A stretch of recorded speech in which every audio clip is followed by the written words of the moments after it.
right now, this war in Iran, it's primarily about maintaining the petrodollar. Because these past 10 years, the world has become increasingly concerned about the viability of the petrodollar. Right now, the United States is $39 trillion in debt. The United States, right after the Russians invaded Ukraine, froze over $200 billion in Russian assets, which makes the world question the legitimacy as well as the credibility of the US financial system. Because if the Americans can weaponize the US dollar against the Russians, they can weaponize the US dollar against everyone. So after that, you saw this massive exodus from US treasuries. And right now, China is establishing the gold corridor. So BRICS is trying to create alternatives to the petrodollar. But for the Americans, the petrodollar is the very basis of their empire. And quite honestly, it's the objective of their empire. So the United States right now is in a fight tooth and nail to protect the petrodollar. What this basically means is to use its naval supremacy, its control over strategic choke points, maritime choke points, to control trade access, and basically force nations to depend on US resources. So we saw that the United States in January attacked Venezuela, and now it's attacked Iran. Recently, these past few days, there was a Ukrainian drone strike on Russia's main export hub, which basically took off 40% of Russian oil from the global market. And so Europe and East Asia are now forced to depend on the United States, North America, for energy. And right now we're seeing a pivot from Europe and East Asia over to North America. And so that's a strategy in place where the United States basically wants to take off Russian GCC oil and force the world to buy from the United States, which protects the petrodollar. But what we know from history is that this sort of hubris will lead to a backlash, and it will lead to the world unifying against America eventually, because quite honestly, America used to be the policeman of the world, and now it's become the pirate of the world. And so maybe in the short term, you will see the strategy working out, but definitely in the long term, you will see the world becoming much more aggravated by this piracy. So the moment that the Americans attacked Iran and killed their supreme leader, the Iranians basically closed off the Strait of Hormuz. And in response, what the Americans did, which was very surprising, is they basically removed sanctions on both Russian and Iranian oil, allowing the Russians and Iranians to make a lot of money selling the oil. So that was sort of surprising. And Scott Bessent, the Treasury Secretary, explained that this is to maintain global stability. He's afraid that oil will reach $200, and this would destabilize the global economy. And as this war progressed, we saw the United States escalate to attacking civilian infrastructure like universities, bridges, and railways. In fact, there's real concern that the Americans and Israelis plan to choke and strangle Tehran to death, meaning cutting off the railway system, the roads, which would put Tehran under siege. They couldn't get food and water from the other parts of Iran.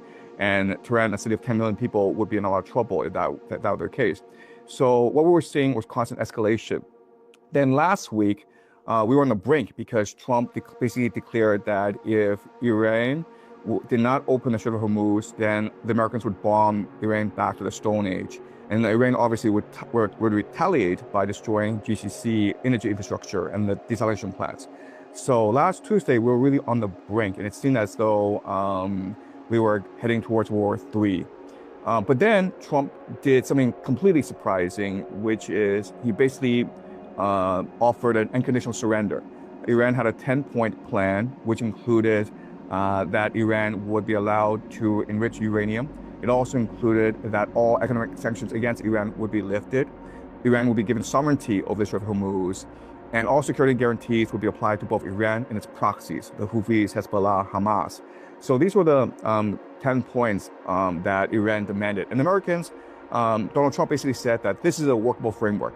And so they agreed to meet in Islamabad to discuss these 10 points and use them as a framework for a possible long-term ceasefire.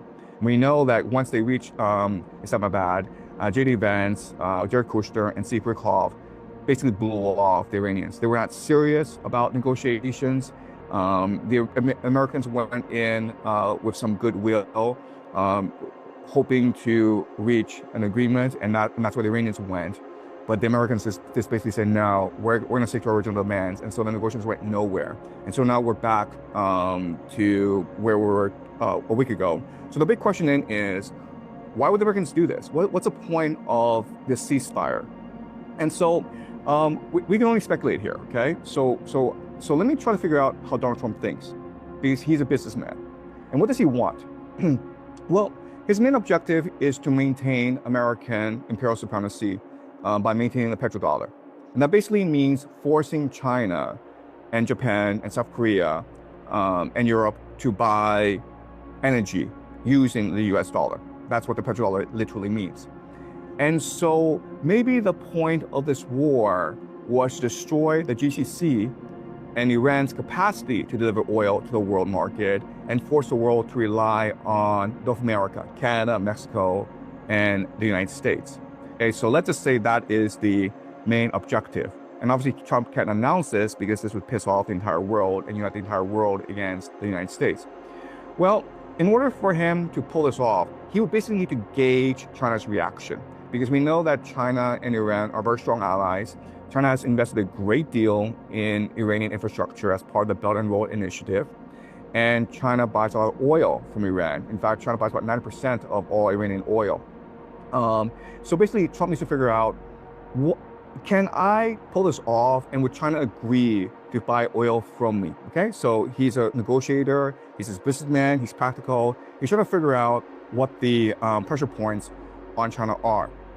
And I would make the argument that this Iran agreeing to these Islamabad negotiations would not have been possible if China did not apply pressure on Iran. Okay, I would make this argument because the Iranians have been negotiating with the Americans these past few months, and they know that the Americans use these negotiations as a pretext in order to assassinate leaders, in order to do surprise attacks. So the Iranians know the Americans have absolutely no credibility at all. The Americans are not serious at all about peace negotiations.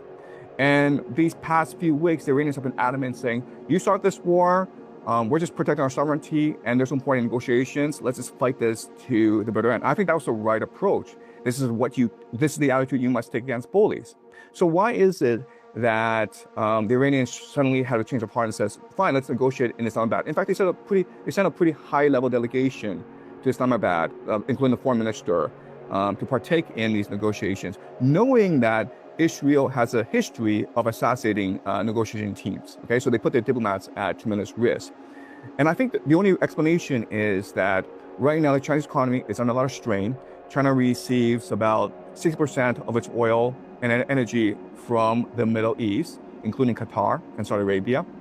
China receives about a third of its energy needs from Venezuela, Russia, and Iran combined. And China's been very lucky in that these three places have been sanctioned, so China has been able to receive the oil at a very steep discount, which has really helped the Chinese economy. And now a lot of this energy is moving offline. So the Chinese economy is under a lot of stress. So Trump's trying to figure out, when I go to China in mid-May, can I propose to Beijing, hey man, let's have a grand alliance where you start to buy energy from North America? And he's trying to figure that out. And given that Iran agreed to negotiations, I think that he's figured out that the answer is yes. China must agree because of the state of their economy. And this is why we saw right after the negotiations were canceled, Trump announced a naval blockade against Iran, because he knows that right now China's a lot of strain and he can bring China into an agreement and thus protect the petrodollar. So that's my explanation for what's going on. I could be wrong. It's all speculation, but I think this is what makes the most sense so far. So from a practical perspective, it's actually very hard to implement, because if you go close to the Iranian coastline, to the Strait of Hormuz, then you're in range of Iranian ballistic missiles. And so the Americans won't risk that because we've seen that their aircraft carriers, including the Gerald Ford, and Abraham Lincoln, have intentionally stayed far away from Iran's ballistic missile range. So they're afraid of ballistic missiles. And they know that these ballistic missiles can sink their aircraft carriers, which will be, a tremendous defeat strategically for the Americans.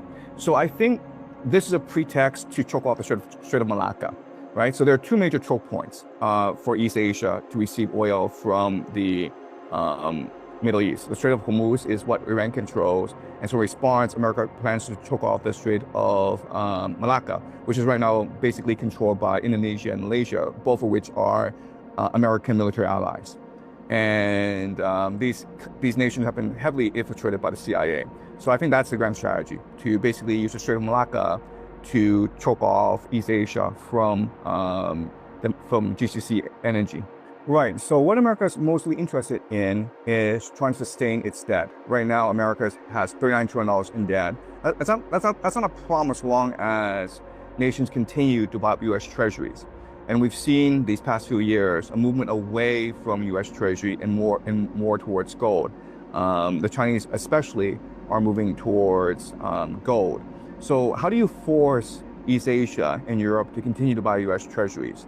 Well, if you are the only supplier of energy, of oil and gas, LNG, they have absolutely no choice but to sell their gold and buy U.S. Treasuries in order to sustain their economies, right? So yes, you're absolutely right in that the Iranians have countermeasures. The Iranians could use the Houthis to close off the Red Sea. They could attack the pipeline that connects Saudi Arabia to the Red Sea. There's many measures that the Iranians can do, but the influence of the Iranians is contained to the Middle East. Remember, the ultimate objective is to knock off Middle East oil and energy from the market. And that is very easy to do as long as you continue to provoke this war. Now, I think the next step is a ground invasion in order to force Iranians to attack GCC energy and desalination plants, right? So the entire goal is to destroy the Middle East, which will force the world to pivot to North America. So in the short term, this strategy will work out because there's absolutely no alternative for the world to the Middle East energy. But in the long term, this will create a great deal of animosity towards the United States, which will ultimately destroy their empire. Well, Romano Prodi, the former Prime Minister of Italy and also former President of the European Commission, he said something interesting along those lines. He was making the point that at some point the Europeans will have to start getting energy again from the Russians if they want to thrive. But he also made a prediction that the energy would open once the Americans would begin to control the energy infrastructure between Russia and Europe. So essentially, the Americans taking over Nord Stream. This is when the energy will start flowing again, which is an assumption, I guess, that the Americans want to be in control over the energy architecture. Otherwise, they will not permit it. But beyond this, what Trump might be planning, a common argument is often that Trump is not necessarily fully in control. That he's if not compromised, at least under great influence from various interests, be it the neocons or the Israelis. How do you see this, the extent of Trump's control? Because, given how different his second administration is compared to the first, one often gets the impression that it doesn't always matter who sits on the throne in the U.S. I think in the first administration, there was a lot of concern within the deep state and the neocons and the different political factions were in Washington, D.C. about Trump's capacity to be a leader, because he was outrageous in his speech and his rhetoric. The Europeans very much concerned about Trump. Trump started this trade war with China that was hurting the global economy, and it was hurting American consumers. Trump did not seem like a viable leader, and he did not seem as though he could maintain the empire. And people felt that if he stayed in office longer, the Europeans would drift away China would drift away, the entire world would drift away, and American hegemony would die. But then what happened, of course, was that Biden came to power. And Biden was essentially comatose. He did nothing for 4 years. So Putin invaded Ukraine, and Americans didn't really have a forceful response. I mean, they did do a lot of things like blow up the Nord Stream pipeline. They sanctioned Russian energy. They removed Russia from the SWIFT system. They froze $200 billion in Russian assets. They did a lot of things, but none of these things were actually useful. And the empire decided that regardless of what we feel about Trump, he is forceful. He will act. Whereas Biden and the Democrats may not act because essentially they're a bunch of pussies. And so the decision was made to reinstate Trump in 2024. And that's why we are here today. So Trump is an agent of empire. He is doing what the empire requires, okay? And so what happened before, during the Unipolar moment, basically from 1991 up to today, was that America had a lot of goodwill, and it was able to achieve the consent of the world, mainly by co-opting the global elite, right? So all these elites in Europe, in Russia, in China, they were mainly concerned about engaging as much corruption as possible so that they can basically transfer their ill-gotten gains into America. And this system worked really well for the elite for a long, long time. But obviously these nation states were not very happy with the state of affairs. That's why you saw the rise of Putin in Russia and the rise of Xi in China, because there was a lot of concern among the nationalists that America was hollowing out these countries, and they were completely right in the matter. So now you're seeing a direct challenge to American empire. And so the only challenge is you don't have the consent of these nation states, then you must use force to enforce your empire within these nation states. And so before the American military was used in order to guarantee peace in the Pax Americana, was used to guarantee international trade. They were the policemen of the world in order to maintain the rules-based national order.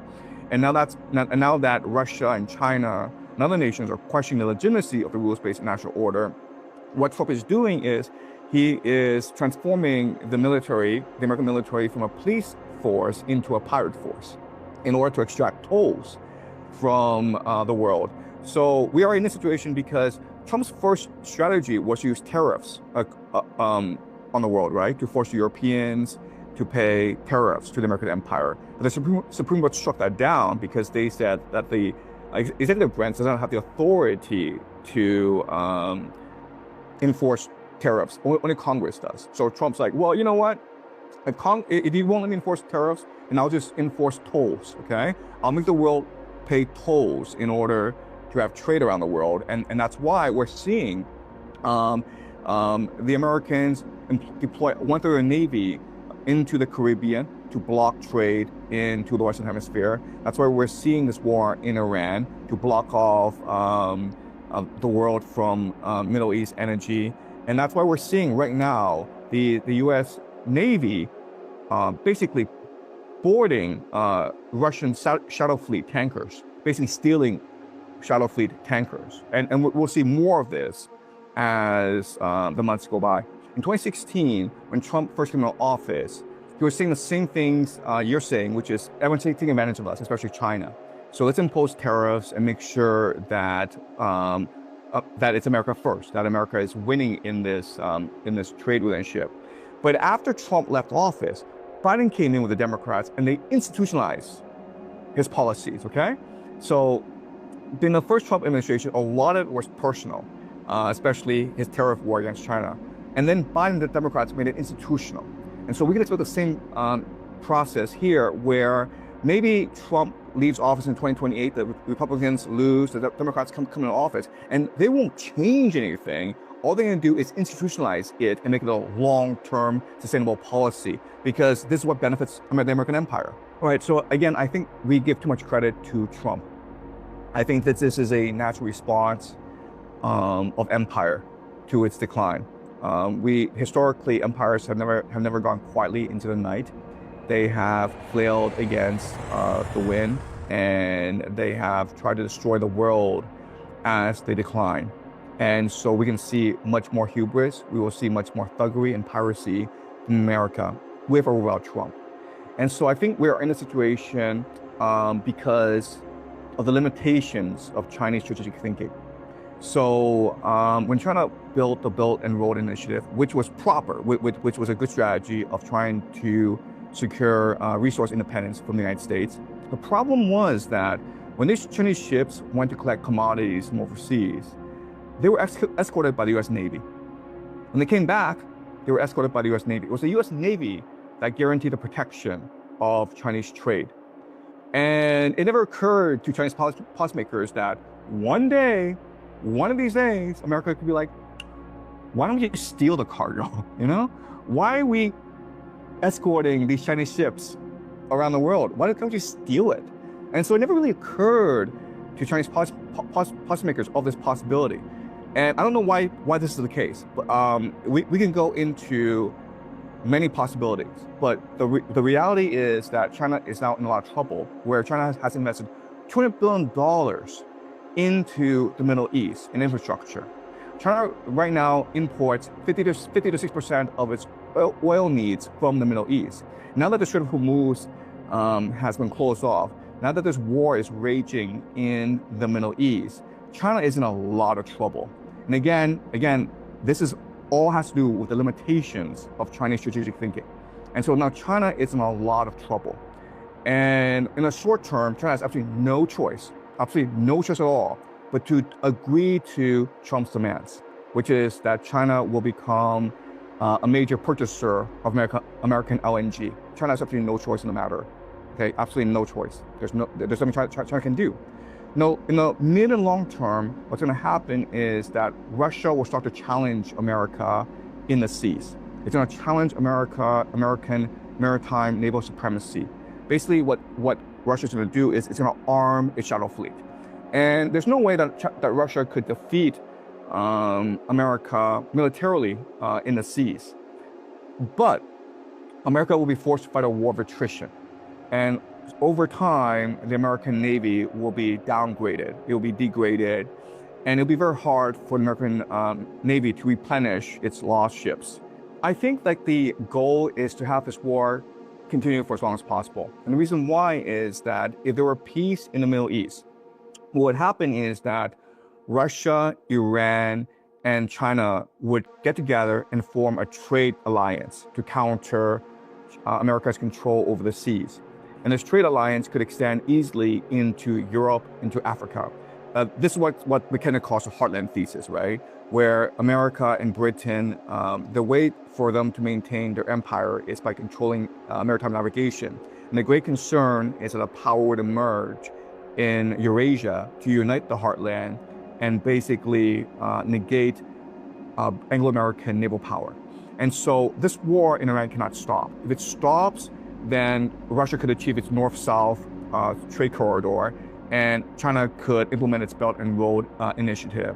And given how America is starting to behave, then I think that Europe, the Middle East, Africa would happily join this trade alliance and basically try to ignore the Western Hemisphere and Britain.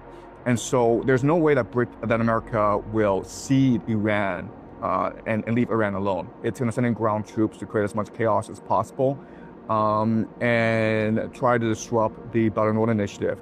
So what we're seeing is that the Israelis and Americans are targeting railways in Iran, which is crucial to the Belt and Road Initiative. And so we can expect maybe mowing the lawn of Belt and Road infrastructure for years and years. So the boots on the ground, it's basically to maintain the war, right? So the problem with air warfare, which is what the Americans and Israelis have been using for the past 6 weeks, is that it's gonna be very hard to maintain your air power. We're already seeing some planes crashing because they're not well maintained. We're seeing the Iranians adapt very creatively and resiliently to American air power.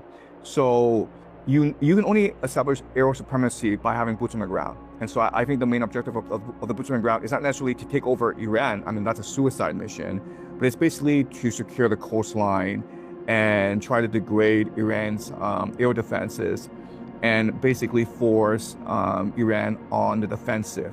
The main objective, I think, if I'm fighting this war, I think my main objective is to choke off Tehran, basically to cut off all railways, cut off all roads, and basically force the population into starvation. So I think that the real war is actually not between the United States and Iran. I mean, the real war is between the globalists and the nationalists, right? So in the United States, it'd be a war between the financial elite, as represented by the city of London and Wall Street, versus MAGA and America First.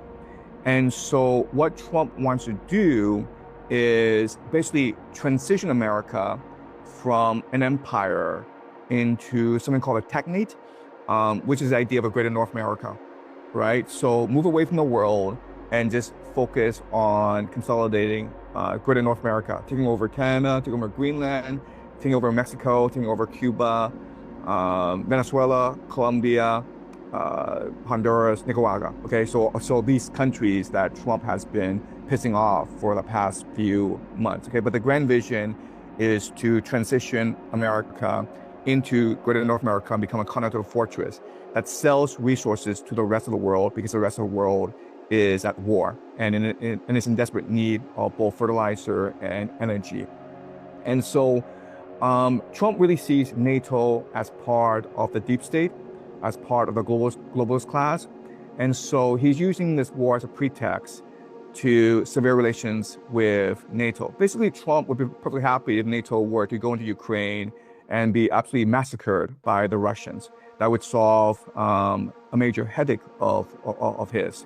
So yes, there is this war going on between the United States and Iran, but we have to forget that we should not forget there's also a shadow war going on between the globalists and the nationalists in America. This is also why Washington, D.C. is supportive of Trump's war, because the globalists want Iran to be humbled. They want Iran to be destroyed so that they can extend the hegemony of the empire. And they think that Trump is a useful idiot, a puppet, in order to achieve this goal. And that's why the Democrats have not stopped him. You know, there was recently, 2 weeks ago, No Kings protests in the United States, millions of people.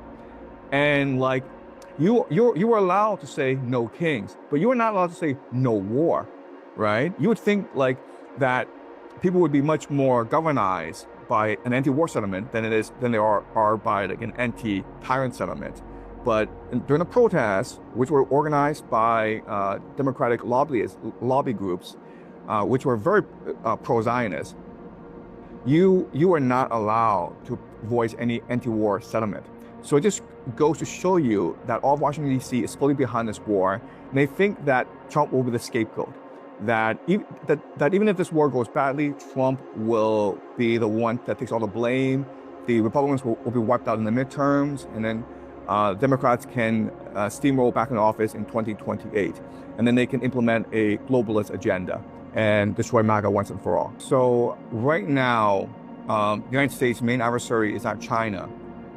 It's really Russia, because Russia is the only country that has the resources, the political will, and the territorial integrity in order to challenge American hegemony. And so right now, America's major concern is Russia. And this war against Iran is really seen as a way to counter Russia's aggression in Ukraine. Basically, once Russia went into Ukraine, America has actually no choice but to attack Iran in order to counter Russia's possible control over the heartland.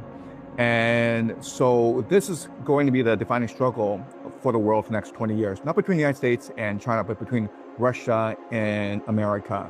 And the great question is, where will the world align over the next 20 years? If history is a guide, most countries will start to align with Russia. Because if you go back to the Peloponnesian War, the main aggressor was Athens. And what happened ultimately was that the entire world ultimately aligned against Athens, because Athens was seen as the great aggressor. So right now, the great aggressor is America. And we can see that the world, especially Europe, and Iran and China, turning to Russia as the great salvation. And what Russia will do is start to challenge America in the seas. Again, I don't think there's any hope that Russia will win against America in the seas, but Russia has absolutely no choice but to start to challenge America.